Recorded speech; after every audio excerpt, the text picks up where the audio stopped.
¿Alguna vez después de meter a estos malos en la cárcel, has llegado a recibir amenazas o a temer por tu seguridad? Y tanto que sí, y tanto que sí. De hecho, yo empecé a hacer boxeo justo por eso. Mm. El lunes me intentaron atracar y gracias a lo que yo ya tenía en mente, o sea, cómo tienes que girar en las esquinas, cómo sales del ascensor, cuando vas a subir y estás en un sitio en el que hay escaleras, cómo tienes que salir del ascensor y hacia dónde tienes que mirar de las escaleras. Entonces, gracias a todo eso, mira, no me atracó el tío, se quedó con las ganas. Y de hecho, te vaticino que los siguientes tipos de hackeos que vamos a ver van a tener que ver mucho más con chats de inteligencia artificial. Lo que más nos encontramos son grupos criminales.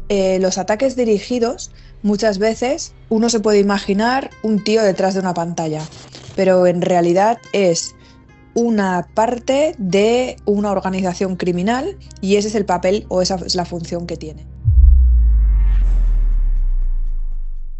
Hola, ¿qué tal? Bienvenidos a True Crime, la huella del crimen. Hoy tenemos un episodio especial. Ya sabéis que por el podcast están pasando diferentes personas relacionadas con el mundo del crimen y hoy os traigo a una experta en ciberseguridad. Hoy estamos con Selva Orejón. Hola, Selva, bienvenida.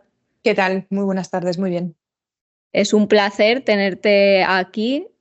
Cuéntanos un poco más sobre ti. Mucha gente me imagino que te conocerá porque has salido en muchos medios de comunicación, pero para el que no sepa cuál es tu perfil, cuéntanos un poco.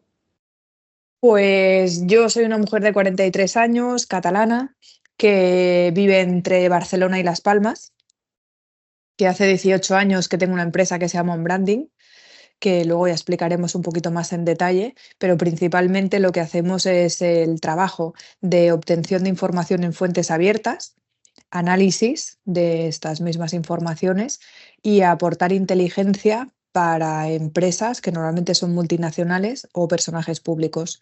Y hacemos uno o dos casos de manera gratuita al cabo del año, que normalmente son casos en los que hay multivíctimas que provienen de diferentes situaciones, como por ejemplo de estafa y en algunas ocasiones de violencia de género. Y lamentablemente últimamente también están cayendo bastantes casos de suicidio de personas que son menores de 25 años. Luego hablaremos porque hay una de las preguntas enfocadas por ahí. Mm. ¿Llegáis a todos los casos? Porque me imagino que tenéis muchísimos.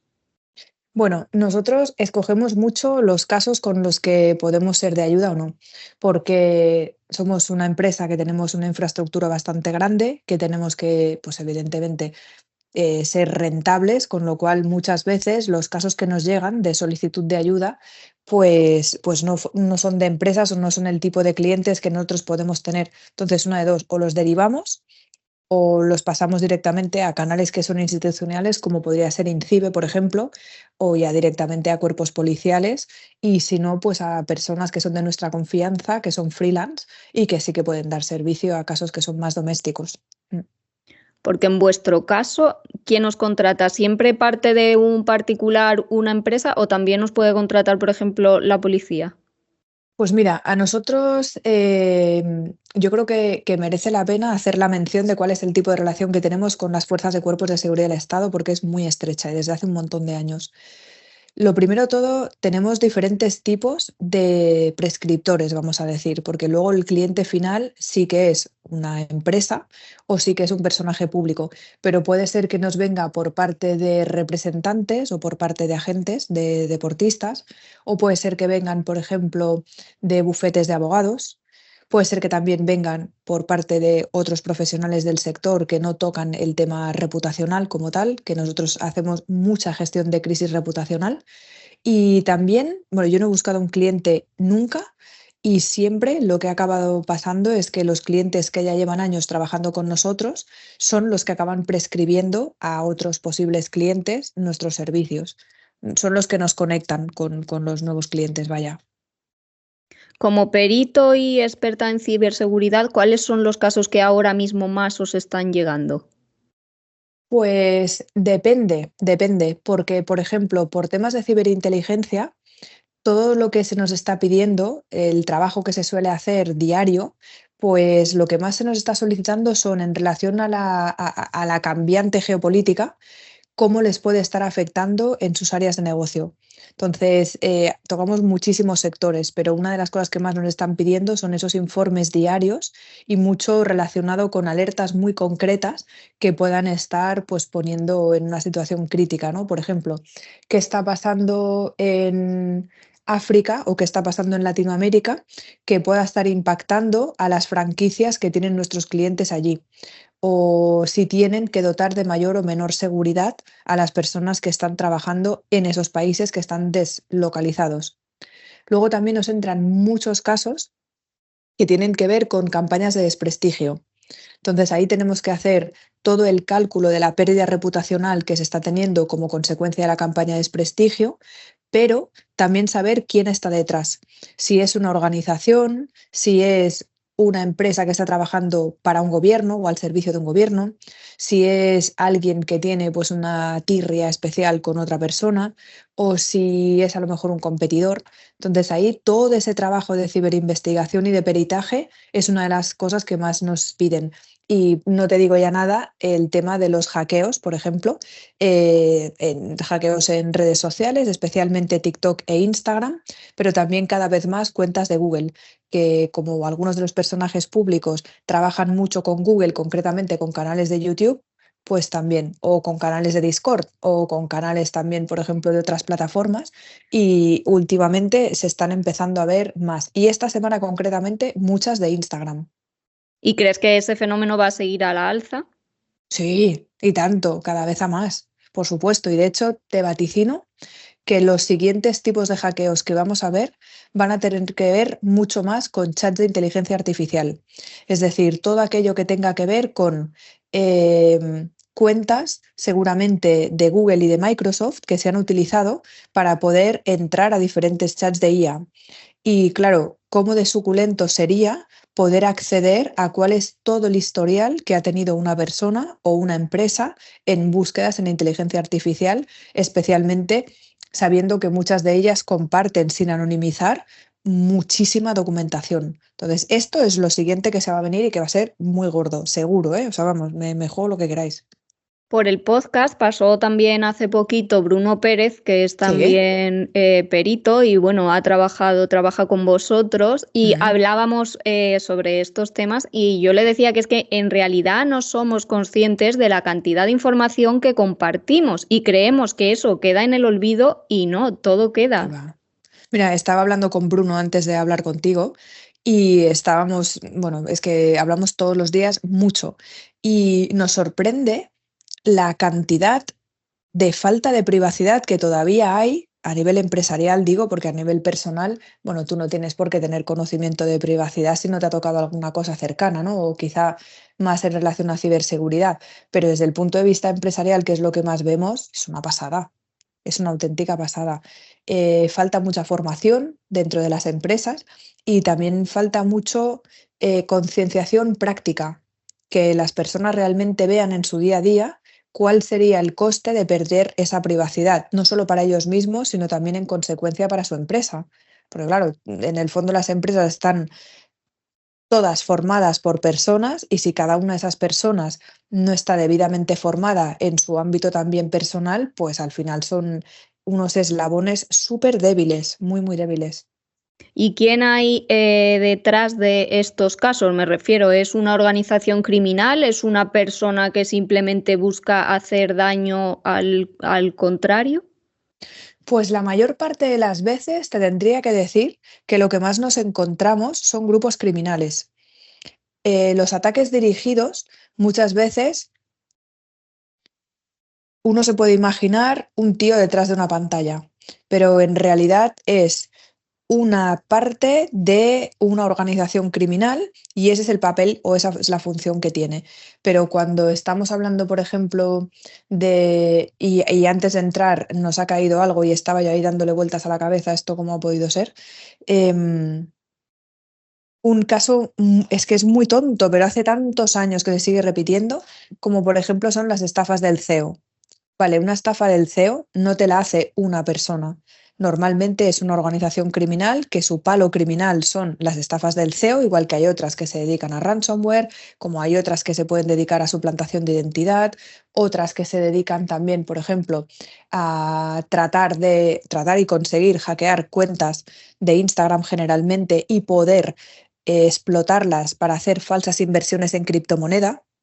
Bueno, pues cada uno tiene su palo criminal y normalmente este tipo de organizaciones criminales trabajan de manera conjunta con otras. Es como si fuese una, un ecosistema criminal, cada uno tiene sus diferentes funciones, normalmente no se suelen pisar, pero sí que es verdad que los que le dan al palo de ransomware algunas veces han tenido confrontaciones bastante serias, como nunca ocurriría, por ejemplo, con los que se dedican más a esa extorsión. Luego también, además de las organizaciones criminales, tenemos los oportunistas, que son aquellos que con un conocimiento técnico X, pues, y que no les importa mucho el código penal, que es como que no va con ellos, pues intentan explotar algunas de las vulnerabilidades. Y ahí sí que son más los que a veces pueden ir contra una persona en concreto. Y luego está pues el criminal que no es consciente de que es criminal. Pareja, ex, lo que sea, que la gente, la verdad es que tiene un desconocimiento del código penal bastante grave y del código civil, y entonces, bueno, se vuelven locos y se creen que el teléfono, bueno, primero de todo, se creen que la otra persona es de su propiedad. Y segundo, además, se cree que, por lo tanto, pues su dispositivo, su cuenta social, su todo lo que tenga que ver con el otro, también les pertenece, con lo cual, venga, pues ahora te cojo el teléfono y me pongo a mirar qué es lo que hay. ¿Que no me gusta? Pues mira, hago capturas de pantalla y me dedico a exfiltrar la información, con lo cual estás incurriendo en un, vamos, rosario auténtico de delitos y es un problema, claro. Pero eso también hay un desconocimiento mayúsculo. Y esta gente que trabaja, digamos, de forma individual, por ejemplo, el típico Mm. celoso que deja a la pareja y quiere rastrearla y seguir donde está, ¿dónde puede recurrir a un hacker que sepa sobre ello? ¿Está en la web o hay que meterse en la dark web?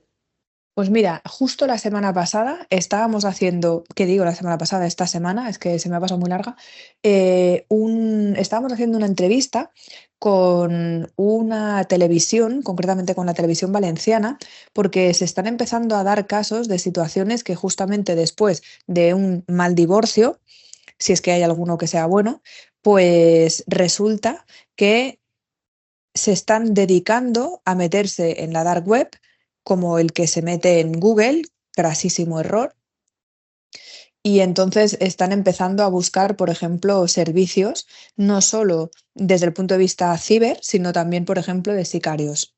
Entonces, claro, ¿qué es lo que suele ocurrir si tú no eres una persona de naturaleza criminal y que tu entorno no es lumpen? Pues lo más normal es que al final te acaben metiendo en una estafa sin que tú seas consciente de ello, y esto es lo que finalmente acaba pasando. Entonces, normalmente no, o sea, ningún profesional serio que se dedique de manera empresarial o no empresarial a todo lo que tenga que ver con la ciberseguridad va a aceptar un servicio que va en contra de la normativa actual. O sea, es que eso no lo va a hacer. Y muchísimo menos si es algo ya que, además de inmoral, es delictivo y está pues haciendo daño, ¿no?, a una tercera persona. Entonces, siempre este tipo de servicios, si se llegan a conseguir, se van a conseguir de manera pues absolutamente extraoficial y no vas a irlo a contratar a un despacho. Y la mayor parte de las veces el resultado es que vas a caer en una estafa como un piano. Normalmente la gente lo que suele hacer es ser muy autodidacta. La verdad que lo que yo más he visto es, incluso el otro día me acuerdo una clienta que me decía algo que me dejaba alucinando. Creía que su pareja estaba haciéndole infiel y entonces pues quería salir de dudas y bueno, pues para eso, oiga, contrate un detective privado y no me pida a mí que cometa el delito de acceder a la cuenta de Alexa y me meto a ver si en el Echo que tiene en casa, en el Echo Show, resulta que hay clips de audio. Bueno, es que aquí usted me está a mí animando a que yo cometa un delito y no estoy para esto ni para nada parecido. Pero es verdad que muchas veces el propio desconocimiento y la propia curiosidad humana, en lugar de fiarse de uno mismo y decir, mira, yo no me siento a gusto, hay cosas que no me cuadran, tengo una conversación, no es buena esa conversación, doy otra oportunidad, no me convence, hasta luego, cada uno a su casa y se ha acabado. Pero esto muchas veces no es así y entonces ya empezamos pues con las aplicaciones espía o con el falso hacker, que ya sería un ciberdelincuente que me va a hacer un servicio, que vamos, que les van a estafar. El resumen es ese. Hay que tener muchísimo cuidado, lo hablábamos también con Bruno, que pensamos, no, a mí no me va a pasar porque yo ya sé mucho de esto de las estafas, está siempre en la tele y yo no voy a caer y bueno, vemos como al final estos profesionales del engaño cada vez camuflan mejor sus artes y cualquier persona en un momento de urgencia, porque lo que tratan es de meterte prisa, necesito esto, necesito ya, no vas a pensar y cualquiera puede ser víctima de un engaño. Totalmente. De hecho, es increíble y ocurre muchísimo, porque siempre se explota el momento en el que el humano se siente más vulnerable. Y evidentemente, si tú no estás emocionalmente estable, que es normal, ¿no? La autoestima va fluctuando en función pues, de muchísimos condicionantes, pues se aprovechan de ello. Y además también hay muchas personas que comparten muchas informaciones, especialmente en relación al estado de ánimo a través de Internet y siempre hay un ojo avizor que está ahí venteando a ver qué es lo que puede acabar consiguiendo y muchas veces, lamentablemente, pues acaban siendo estafados, con lo cual ya no es solo el daño que tú en sí estás teniendo, sino que además también tienes que lidiar con una pérdida económica. Que yo digo una cosa, y de verdad que esto no es tecnológico, pero es lo que más funciona con diferencia. Si tú tienes dudas, si tú no te sientes a gusto o lo que sea, lo primero que tienes que hacer es ir a un terapeuta. O sea, cuando estás empezando a conocer a alguien, tienes que ir a un terapeuta. Y cuando las cosas no te están cuadrando, también, porque es una manera de que tú consigas clarividencia sin que tengas que, pues, incurrir en ir contra la privacidad de alguien. En relación con todo esto de los engaños, quería hablar un poco más en profundidad sobre la Mm. inteligencia artificial porque me parece un tema muy interesante y porque creo eso, creo que no somos conscientes de lo muchísimo que hablamos al día con ChatGPT y que esa información se guarda. ¿Cuáles dirías tú que son los peligros de esta inteligencia artificial? Mira, me chifla que me hagas esta pregunta porque soy muy friki de la inteligencia artificial. Y para mí el peligro más grande está en el precio. Porque, por ejemplo, Alibaba ha lanzado una. La gente de DeepSeek ya sabemos que lo están haciendo a un precio que es irrisorio. Luego está Gemini, por supuesto, también. Luego tenemos OpenAI. Pero cada vez están saliendo IAs que son igual de competitivas que las de OpenAI, que están dadas de alta en países, concretamente sus servidores, algunas de ellas te permiten trabajar en local, pero bueno, no son todas, y se están volcando muchos datos y a mí lo que más me llama la atención es con qué tranquilidad la gente empieza a descargarse aplicaciones de IA pensando que, bueno, pues lo he escuchado por la tele, pero coño, si no sabes hacer ni siquiera un mínimo prompt o si no has configurado la privacidad y la seguridad, claro que si tú pagas, por ejemplo, ChatGPT y tienes una cuenta de Enterprise o tienes una cuenta que sea de pago, aunque no sea de empresa, tú puedes configurar un poco mejor tu propio perfil. Pero es que es vital porque los datos que nosotros estamos publicando, bueno, no publicando, que estamos compartiendo, están ayudando a que el propio modelo sea más útil para nosotros, porque se va haciendo un perfilado de cuáles son las preguntas que les vamos haciendo. Pero es que creo que fue ayer o antes de ayer, no me acuerdo, que estaba viendo la charla de un colega de profesión y es que luego nos estábamos petando de la risa porque realmente la IA ya está sacando conclusiones propias y está aportando conocimiento que no existía previamente. O sea, ya no es que esté obteniendo información y haga análisis, no, no, es que además saca conclusiones y además crea, sobre todo desde el punto de vista médico. Coño, están saliendo ahora una cantidad de informaciones que son súper útiles que a personas que tienen enfermedades raras o que son poco comunes les está sirviendo. Entonces, guay por un lado, y yo soy muy pro IA, pero también mucho cuidado con cómo estamos utilizando en las empresas y nosotros mismos de manera personal personal, pero sobre todo los datos que son más confidenciales o más sensibles. ¿Cómo la están usando en este caso los ciberdelincuentes? ¿Nos puedes contar algún caso para que la gente se haga una idea global de lo que puede Sí. ocurrir? Claro, ahora me gustaría comentar sobre FraudGPT, que no hace tanto, que, bueno, de hecho creo que fui ayer que lo publiqué en LinkedIn, pues cómo se está utilizando FraudGPT, que es para poder tratar de, con el mínimo de tiempo posible, hacer los mismos ataques que hacíamos antes y, a poder ser, mejorarlos. Un ejemplo, si yo quiero atentar contra una organización y necesito o sea, necesito procesar y analizar mucha información de cómo funciona su infraestructura y cuáles son los mejores vectores de ataque y cuáles son, por ejemplo, usuarios que puede ser que sean más vulnerables, pues antes el poder hacer todo este análisis te tomaba mucho tiempo. Ahora, con la cantidad de capacidad y el procesamiento que se puede hacer de todos esos datos, hace que funciones que antes eran lentísimas se puedan hacer en cero coma, con lo cual se está utilizando para ganar velocidad. Y otra cosa que también se está haciendo, ya sabemos que la mayor parte de la inteligencia artificial se está utilizando para programar y que el 90% de lo que se ha programado hasta ahora, a partir de ahora, se va a hacer con IA, con lo cual nos va a servir para poder ser más óptimos todavía a la hora de programar y evidentemente programar malware, por supuesto.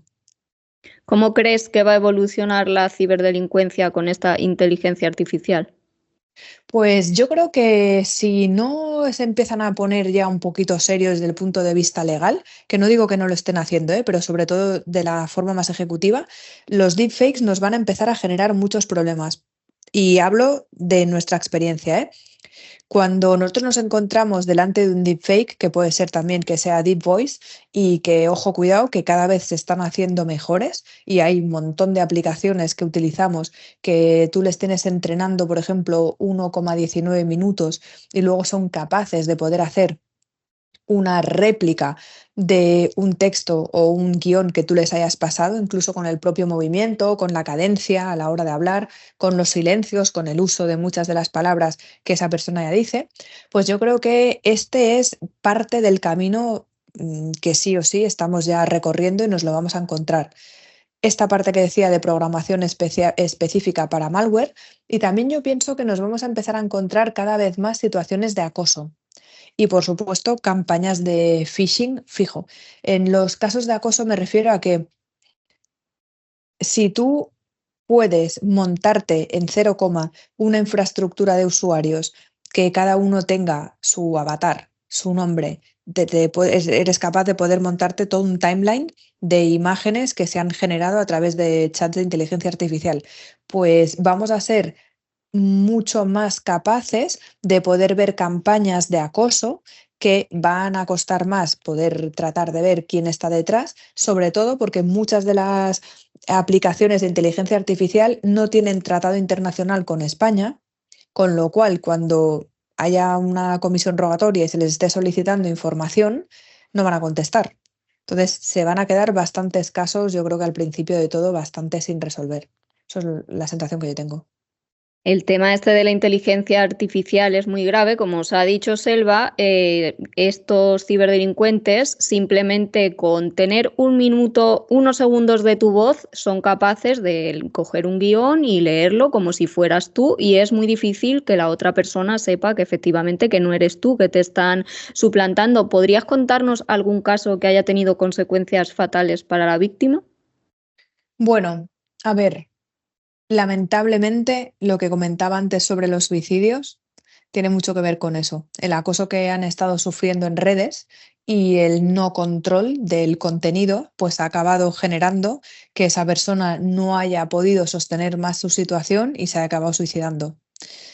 Ahí di que la primera vez que yo vi una situación así fue con 4chan y se estaba utilizando Photoshop. O sea, imagínate lo burdo que era la creación que se estaba haciendo con la cara de una persona, el cuerpo de otra y haciendo ver que estaban teniendo pues una relación sexual.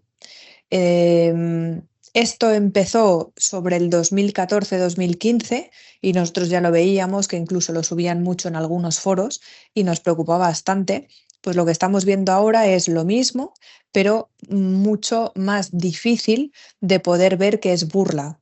Es decir, al final están forzando a que una persona esté dando una explicación sobre algo que tiene que ver con su vida, que es su intimidad, que en ningún caso tendría que ser público.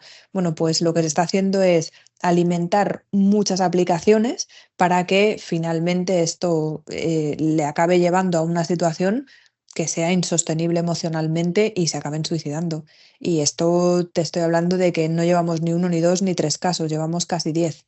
El tema del Entonces, acoso es muy grave y a mí me sorprende mm, particularmente cuando lo vemos en los medios de comunicación, que llegamos a ver que incluso niños, chavales del instituto, se divierten pues cogiendo fotos de sus compañeras y haciendo como que su cuerpo está desnudo. ¿De qué manera se puede frenar esto?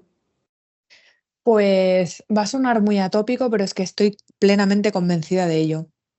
Lo primero de todo no es solo formar, sino es tener la persona delante y ser capaz de poder conectar con esa persona. Es decir, si tú, a no ser que sea una persona psicópata, ¿eh?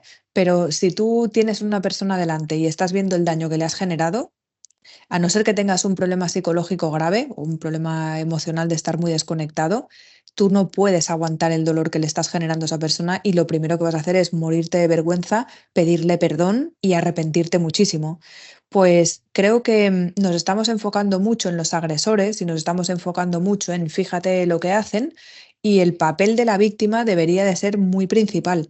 Es decir, que una persona pueda explicar lo que le ha ocurrido, y si quieres de manera anónima, pero cuando estamos hablando, por ejemplo, de temas de colegio, yo he visto más casos de que la víctima se tiene que ir del cole que el agresor o la agresora se tenga que ir del cole. Que esto ya me parece muy grave. Los protocolos que hay, pues yo creo que son muy mejorables. Por supuesto, la formación que tienen los profesores y los técnicos que están en las instituciones educativas tiene que ser real y tiene que ser del día a día de hoy. Y además es que esto cambia de un mes para el otro. Nosotros damos formación con psicólogos, tanto del Instituto Carl Rogers como de la empresa Desconecta, y cuando vamos a dar formación, una de las primeras cosas que hacemos es preguntar si ellos ya han vivido, porque se le puede dar a profesores, a técnicos o al alumnado, ¿no? Y hay desde 8 añitos, 7 añitos, hasta los 16, los 18, incluso a la universidad. Y luego ya técnicos que son psicólogos, que aunque no estén en escuelas, pues están en Save the Children o están en Cruz Roja o están en asociaciones. Y lo que siempre acaba pasando es que, uno, no eran del todo conscientes del daño que estaban generando, no eran conscientes de los derechos que se habían pasado por alto, incluso de los derechos que ellos mismos tienen. Pues claro, si tú no sabes diferenciar qué es acoso, qué es una mofa, qué es un abuso moral, si no sabes hasta dónde tienes que aguantar, pues nunca vas a ser capaz de ponerle nombre.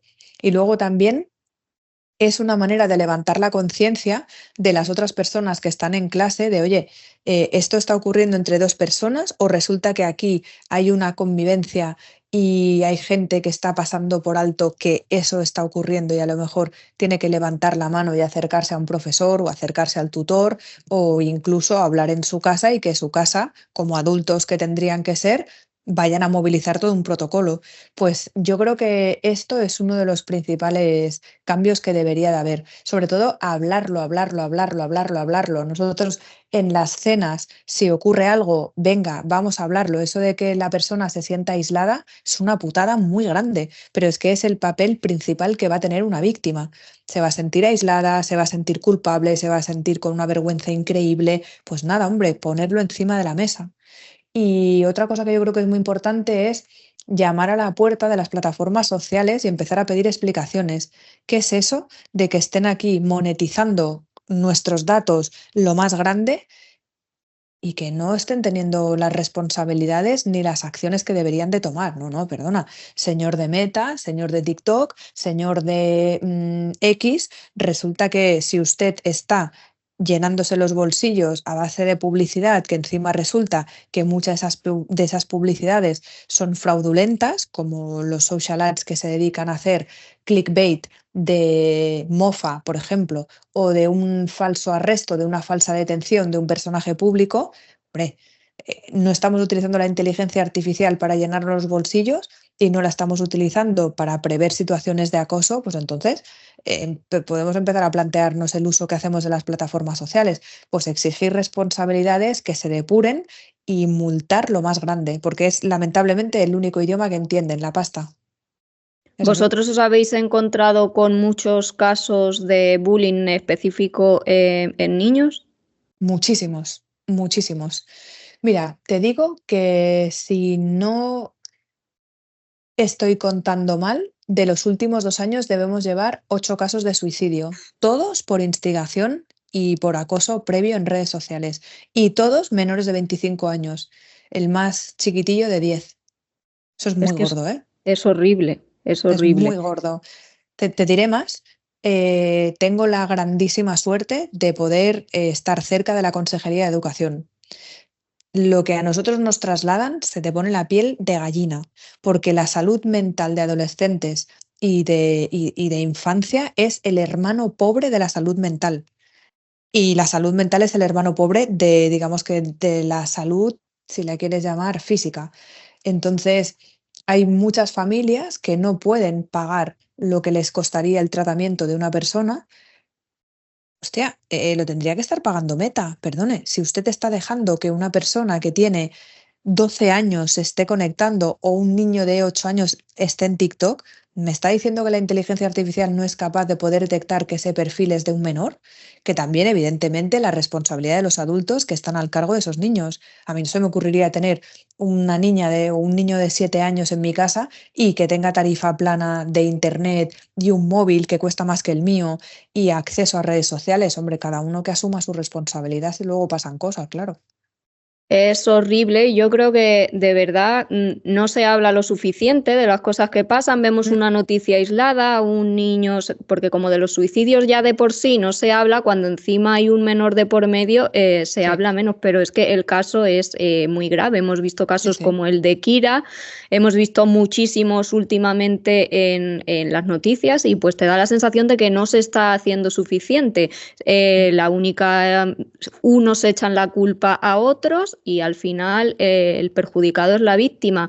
Antes no existían las redes sociales y había cierto descanso de esas víctimas cuando se iban a casa, pero ahora son 24 horas por internet, por Sí, WhatsApp. sí.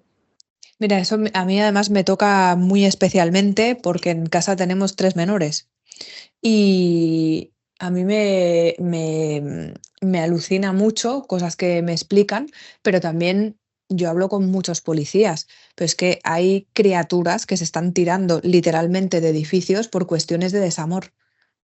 Y no es ni uno ni dos, en toda España y en toda Europa. Entonces, yo realmente pienso que tenemos una carencia desde la parte más emocional y psicológica y que va muy acompañada, y ya no te digo al contenido que están viendo, sino simplemente el hecho de estar conectados todo el tiempo, que les hace estar desconectados de la realidad. O sea, y además es que fisiológicamente no estamos preparados. Nadie está preparado para levantarse y lo primero que hace es ponerse luz azul en la cara o irse a dormir a las tantas, porque evidentemente en la adicción a ese comportamiento siempre van a ganar las tecnologías. Es que es así.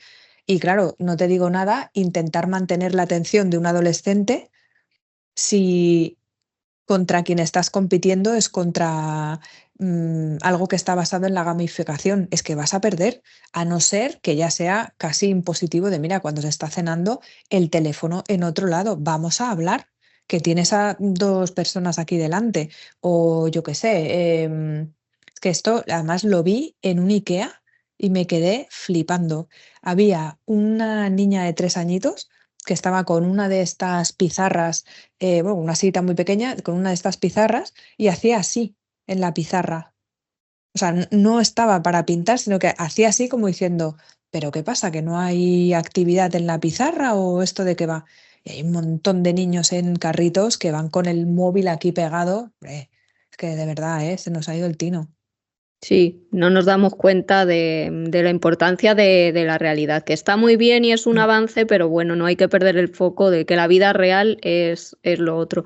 Vamos a hablar, si te parece, también un poco sobre la dark web. Em, ¿Cuál dirías que es los peligros a los que nos podemos enfrentar si una persona normal y corriente que nunca haya accedido a este tipo de sitios le da un día por decir, me voy a meter ahí y voy a ver qué encuentro? Bueno, yo creo que el riesgo más grande es, casi diría ¿cómo era? Manolete, si no sabes para qué te metes, pues si no sabes torear para qué te metes, pues en este caso yo lo primero que haría es hacer un aviso de que hay que tomar unas mínimas condiciones de seguridad para empezar a navegar libremente por ahí. Porque además no hay un buscador tipo Google en el que tú entras y te pones a hacer búsquedas, no funciona así. Entonces, lo primero de todo, si se puede, utilizar siempre un dispositivo que solo se esté utilizando para meterte en determinadas páginas. La conexión que esté protegida. Cuando además tú estás entrando, no compartas tus datos reales. Es que además esto es muy bueno porque, bueno, es muy bueno, no, es muy grave, pero a mí me hizo sonreír porque pensé, por Dios, ¿cómo tú te metes a buscar un sicario y das tu Gmail y dejas publicado tu Gmail en un foro? Hombre, hola. Pues es que es muy fácil rastrear un Gmail, ¿no? Pero bueno, sobre todo estas primeras medidas, y lo primero que nos puede pasar es que caigamos en páginas que probablemente contienen malware, con lo cual, si nuestro dispositivo no está debidamente configurado, vamos a acabar siendo víctimas de un grupo criminal, seguro. Lo que más nos vamos a encontrar son policías y agentes de inteligencia, que también hay mucho mito con esto de la dark web y es la realidad, es lo que más nos encontramos. Y luego también, probablemente, como decía al principio, vamos a caer víctimas de una estafa. O sea, tú tienes que saber muy bien dónde te estás metiendo, para qué lo utilizamos nosotros, pues para buscar filtraciones de contenido, falsificaciones, por ejemplo, de medicamentos de nuestros clientes o de productos del tipo que sea. Muchas veces también nos metemos para poder ver si se ha hecho pública alguna información de algún grupo criminal que estamos siguiendo y creo que no me dejo nada. Algunas veces también nos hemos tenido que meter para temas relacionados con documentación, porque se ha hackeado la base de datos de un cliente nuestro y necesitamos saber si esas documentaciones que había en esa base de datos ya están en el mercado negro. Y entonces ahí nos metemos en las páginas en las que siempre nos metemos para poder hacer un rastreo de ello. Mm. Hablabas de los mitos y justo con Bruno también salió este tema y bueno, tendemos a pensar que lo peor de Internet está en la dark web y él nos decía que para nada, que él todo lo peor lo había visto en la parte visible de Internet, por así decirlo. Totalmente de acuerdo con Bruno. Y además es raro que en alguna cosa no estemos de acuerdo porque es que al final es muy lamentable, pero la mayor parte de las aberraciones nos las hemos acabado encontrando incluso en plataformas como X. Cosas que yo digo, usted, yo me acuerdo una época que hubo que nos venían bastantes políticos porque estaban recibiendo amenazas de muerte. Me acuerdo mucho que debería ser el 2017, 2016, 2017, 2018 como mucho, que resulta que se empezó a poner bastante de moda recibir amenazas en las que te llegaban fotografías por DM de personas que habían caído en manos de sicarios en Latinoamérica, normalmente era Colombia y México, y entonces eran pues personas que tenían la cara o el cuerpo como un colador. Vas a acabar como tal. Entonces te ponían las fotografías. O, por ejemplo, había armas y era una fotografía de un arma, machetes, o sea, de un arma blanca o un arma de fuego. Y la mayor parte de las aberraciones que yo he visto, sobre todo sin que tenga un contenido tan explícitamente violento, pero el propio contenido en sí, o sea, no es gráfico, pero sí a nivel de discurso ha sido en la Surface, siempre, siempre. Lo otro, claro, si lo vas a buscar lo vas a encontrar, pero bueno, yo me acuerdo cuando estaba en la universidad, que esto hará 20 y algo años, 20, por Dios, 20, Dios, 23 años, que yo me acuerdo que había una página que se llama Coney Island. Y entonces, además es que me acuerdo que nos lo enseñó uno de los profes, que era muy friki, y a mí me encantaba lo que nos explicaba. Y este tipo nos enseñó una de las páginas que era Coney Island, que tú ibas como si fuese un parque de atracciones, me gustaría mirar a ver si todavía está publicada, en el que veías a personas que tenían deformidades o veías, por ejemplo, a personas que habían sido recientemente mutiladas, luego pues relatos horrorosos de situaciones que alguien había pasado. Y bueno, sin ir más lejos, si alguien no ha tenido la oportunidad de ver un programa que se emitía en MTV, que se titulaba ¿cómo era esto? Eso el nombre de un pescado. No, Catfish. catfish, exacto, exacto. Pues fue brutal, porque había cada suplantación de identidad. Mira que yo he llevado en toda mi vida suplantaciones de identidad las que quieras, pero es que había algunas que uno decía, perdona, es que tú tienes un problema psicológico muy gordo y pues, estás muy solo, tío. Y estás arramblando con todo lo que te encuentras delante. Y cuando les pedían explicaciones, o sea, las cosas eran súper bizarras. Y eso no te lo encuentras, por ejemplo, en la dark web.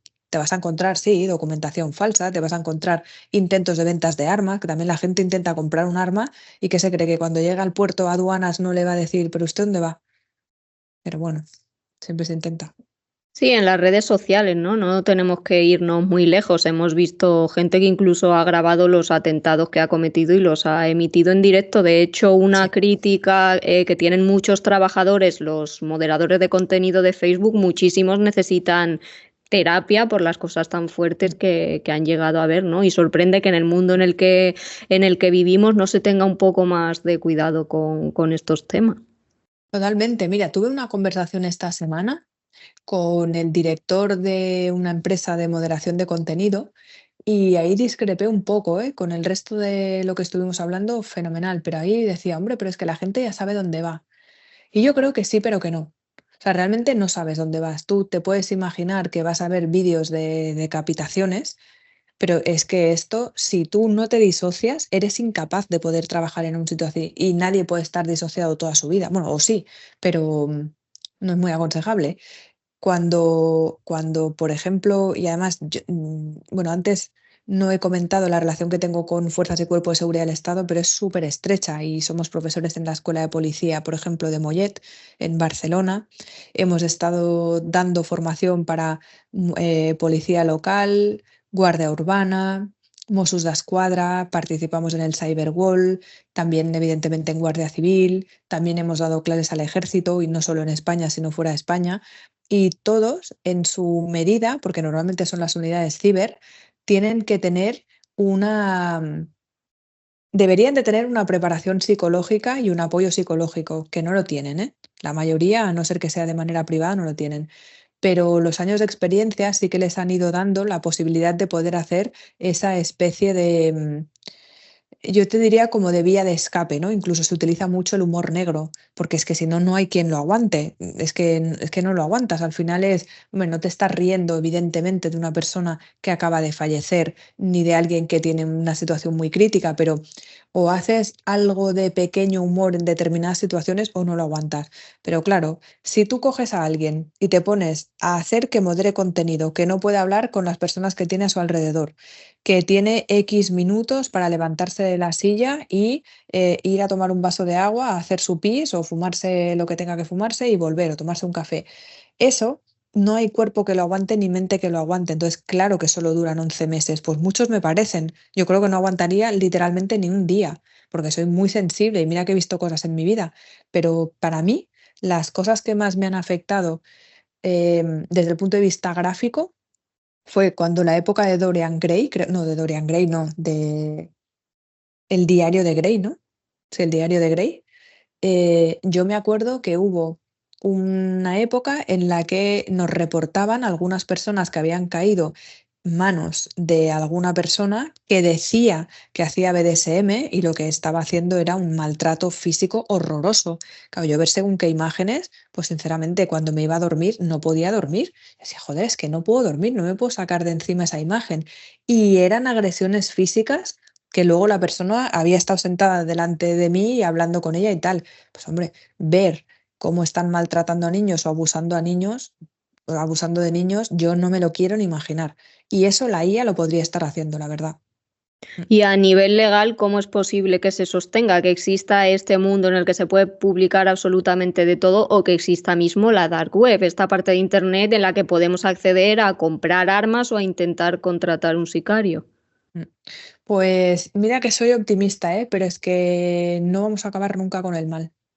No se puede acabar porque está en la naturaleza humana.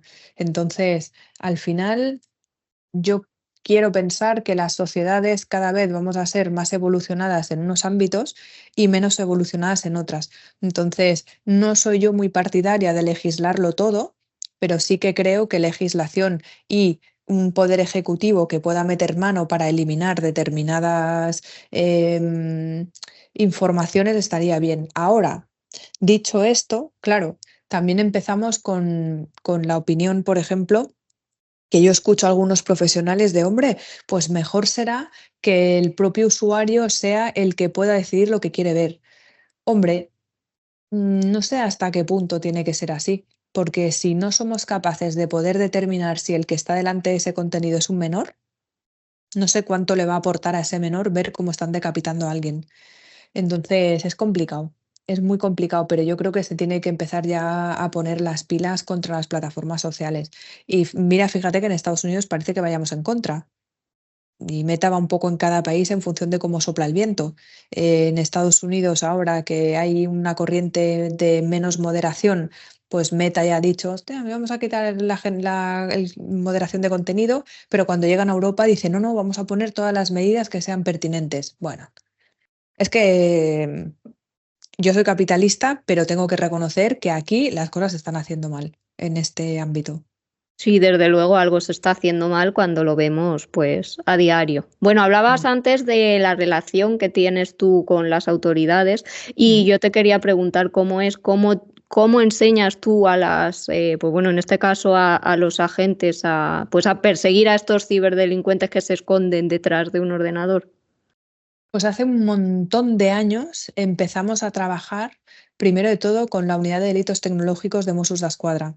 Previamente ya se había hecho algo con policías locales que se encontraban informaciones y era muy, muy, muy incipiente. Entonces, conforme ellos iban teniendo necesidades, nosotros, claro, tenemos muchas herramientas que se han utilizado siempre para obtención de información y para poder hacer análisis de inteligencia y que a ellos les podían servir. También la mayor parte de los cuerpos policiales no tienen tantos recursos económicos y tecnológicos como serían necesarios, igual que tampoco tienen suficientes equipos humanos. Entonces, siempre, siempre, siempre hemos tenido esa relación en la que nosotros ofrecíamos también nuestras herramientas, nuestro tiempo, parte de los miembros de nuestro equipo, e íbamos a formarles. Y las formaciones siempre han sido en función de las necesidades que han tenido. Antes de que llegase todo el mundo del blockchain y todo el mundo de las criptomonedas, pues evidentemente el foco estaba más puesto no tanto en lo económico desde el punto de vista digital, sino que estaba más metido en cuál es el tipo de contenido, cómo podemos ir detrás de un perfil, cómo podemos hacer búsquedas inversas. mm, pa- Nos pedían de todo. Sacar información, por ejemplo, de imágenes, de vídeos, hacer árboles de relaciones entre las relaciones que podía tener entre un usuario y otro. Y poco a poco ha ido evolucionando. Entonces ahora lo que más se pide muchísimas veces, bueno, hace unos años se pedía mucho temas relacionados con violencia de género, certificación de contenido, qué herramientas estaban utilizando para poder hacer seguimientos. Y ahora estamos trabajando, bueno, ahora, desde hace un montón de años, se está trabajando en los IP loggers. La primera persona con la que yo me puse a trabajar con temas de IP loggers se llama Juan Carlos Ruilova y era inspector jefe en ¿cómo le llaman ellos? En la unidad de unidad técnica de Cataluña y estaba en Policía Nacional. Entonces nos habló del tema de las balizas y empezamos a desarrollar el tema de las balizas, porque muchas veces, no una baliza de lo que le llaman la chicharra, que lo ponen debajo de un coche o para hacer un seguimiento, sino que tú mandas un enlace que puede estar detrás de una imagen, de un vídeo, de un documento, de lo que sea, y entonces puedes obtener información de alguien que está tratando de ocultar al máximo posible su identidad. Entonces ahí, por ejemplo, pues trabajamos con herramientas propias y les damos parte de esas licencias a los propios cuerpos de seguridad del Estado. Y luego, pues con información que te llega, que al final tú dices, ostra, si a ti te está viniendo determinado perfil al despacho pidiéndote que le ayudes con el asesoramiento de algo, yo vamos, no engaño nunca. En la puerta del despacho están todas las diferentes colaboraciones que hemos hecho en España y fuera de España, con lo cual el que entra al despacho ya sabe que no está entrando en casa de un malo, que está entrando justamente en alguien que va a ser una puerta giratoria. Entonces, si lo que viene a explicar es algo delictivo, habérselo pensado dos veces. ¿Y podrías compartirnos algún caso real en el que tu ciberinvestigación haya sido clave a la hora de resolver un caso? Sí, claro, y tanto. Mira, hemos llevado muchísimos, pero uno que yo pueda decir que se ha hecho público, igual te diría, te puedo decir tres que se han hecho así públicos. Uno es en España, se llevaba un montón de años detrás de una persona para que se pudiese hacer una detención y el grupo de víctimas, porque esto era un multireincidente, pues resulta que, bueno, había obtenido muchísima información, pero nunca se le llegaba a detener. Si se le había llegado a detener, casi era por casualidad. Entonces, gracias a poder ser profesores de la escuela de policía, en muchas de las clases poníamos el caso. Entonces, oye, mira, tenemos este caso, hay órdenes de detención o hay órdenes de ingreso en prisión, pero este tío está fugitivo de la justicia completamente y necesitamos dar con esta persona. Entonces, finalmente, las detenciones que se hicieron fue porque, bueno, en todos los casos se aportó información suficiente como para que se pudiese hacer la detención. Y recuerdo que incluso muchos medios de comunicación empezaron a ponerse en contacto con nosotros y finalmente fue la colaboración ciudadana quien acabó consiguiendo que hubiese datos suficientes como para que corriendo llamásemos a Policía Nacional, y en este caso fue la unidad de fugitivos quien pudo darle caza al tío. Pero de verdad que fue un dolor de muelas la cantidad de años que estuvimos detrás de este tema. Y luego otro que se nos pidieron periciales para este caso y que además se hizo de manera absolutamente gratuita, porque vamos, el drama que tenían las víctimas era tela, era uno que llevaba delinquiendo desde el 2000, pues no sé si te digo, 2016, una cosa así, pero que no había manera de pillarle. O sea, era el típico que se quedaba con los dispositivos de la víctima y entonces los utilizaba para cometer otro delito. Entonces, al final iban contra la víctima, pedía créditos, bueno, era un desastre y entró en prisión hará, no sé, un año, una cosa así, y todavía le queda bastante carrete. Y el tercero sí que se pudiese hacer público. Estaba pensando en uno que fue más a nivel internacional, que en este caso fue con un cura de una orden religiosa que lo que estaba haciendo es en sus diferentes sucursales se lo iban pasando. Entonces, hostia, este aquí han salido escándalos, lo pasamos a otro y lo pasamos a otro y lo pasamos a otro, hasta que al final ya había tantos casos acumulados que al final, con el contacto con las víctimas, fuimos capaces de poder obtener mucha información de ese tipo, ponerlo en conocimiento, en este caso, de otro cuerpo policial y que se pudiese hacer la detención. Y me gustaría saber si todavía está en prisión o no, porque una de las cosas que yo hago es que me desvinculo después, porque si no, mi cabeza ya no da más. Normal, porque te Y, encontrarás de todo. de todo. Y luego muchos casos de hackeos, los que quieras. Cayetana Guillén Cuervo, Eduardo Casanovas, Jaime Lorente, yo qué sé. O sea, está lleno de personas que han sido clientes, que les hemos devuelto las cuentas sociales y también de empresas, por supuesto, y que se les ha hecho toda la securización, yo qué sé, las jugadoras de la selección española de fútbol, muchos futbolistas también. Entonces, bueno, es que si me pongo a decir nombres son un montón. También me imagino a nivel público, hospitales, ¿no? Que se suele hackear, pues eso, los ayuntamientos y todo este tipo de cosas. Bueno, un día me llegó a mí un mensaje Sí. incluso que bueno, como tenemos perrito, tienen el chip, pues de ahí habían conseguido sacar la información, Mm, por lo visto, sí. Pues eso seguramente sería porque habían atacado a la clínica veterinaria, Me probablemente. llegó del sistema andaluz de los chips, o sea que creo Ah, que fue vale. algo mayor. Si es el Fue sistema algo, andaluz, fijo, porque el sí. sistema andaluz tuvo un problema bastante gordo no hace tanto. Sí. Sí, Te iba a sí. preguntar, tú que te encuentras con todos estos casos y que has visto absolutamente de todo, ¿alguna vez después de meter a estos malos en la cárcel, has llegado a recibir amenazas o a temer por tu seguridad? Y tanto que sí, y tanto que sí. De hecho, yo empecé a hacer boxeo justo por eso. Mm. Y estoy muy agradecida, obviamente no al criminal, pero sí a la experiencia de poder haber hecho boxeo y hacer también algún arte marcial, kala, porque hubo una época que fue bastante fea, que incluso tuvieron que hacer contravigilancias en casa, en el despacho, al gimnasio y así, fue un poco peñazo. Y ahí sí que es verdad que yo empecé a plantearme en qué casos me metía y en qué casos no. Porque, por ejemplo, entramos también en algún caso de homicidio y el autor de este homicidio todavía estaba en libertad.